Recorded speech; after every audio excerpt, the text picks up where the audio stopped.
কি আলাইন ভাই দিন বের খালি বয়ে থাকেন ঘড়ি নিয়ে রাস্তাঘাটে তো বাইরে নিয়ে যান আপনার খালি ঘড়ি পাগল করে চাতাবা লাগছে হেলে গাইলাম আজকে হেনে শুনেন তো ভাই ঘড়ি নিয়ে কি কাহিনী এসছে। আরে ভাই এদিকে আয়, আর বলিস না, এদিকে আয়।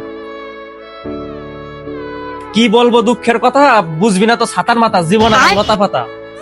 তোর ভাবি রে আমি গত 6 মাস আগে, তোর ভাবি আমার কাছে বলছে ইফতারি আনতে যাবে। গত 6 মাস আগে ওই আমার কাছ থেকে 3:30টার সময় গেছে, বলছে 4টার সময় আসবে। পাশের বাড়ি কুদ্দুসের সাথে চলে গেছে ইফতারি কেনার জন্য।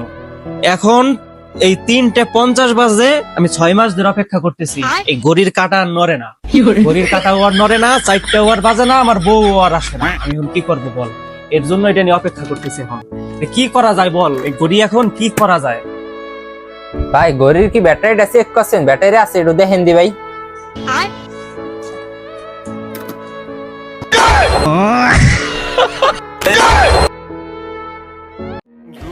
আমার স্বামী যেই বলদের বলদ এসে আমার এক্স বয়ফ্রেন্ড কুদ্দুসি ভালো আসলো, সবকিছু বসতো, মালা এনে দিত, সবকিছু আইনে দিত। এই বলদ কিচ্ছু আইনে দেয় না।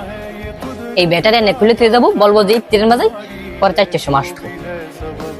আমার জামাই যে বলদের বলদ, এই ঘড়িতে আর 4টাও বাজবে না, আমিও আর আসবো না। আমি কুদ্দুসের সাথে পলাই যাবো। এই ঘড়িতে 4টে বাজতে বাজতে আমার আর কুদ্দুসের সাল মেয়ে 28 শিখে যাবে।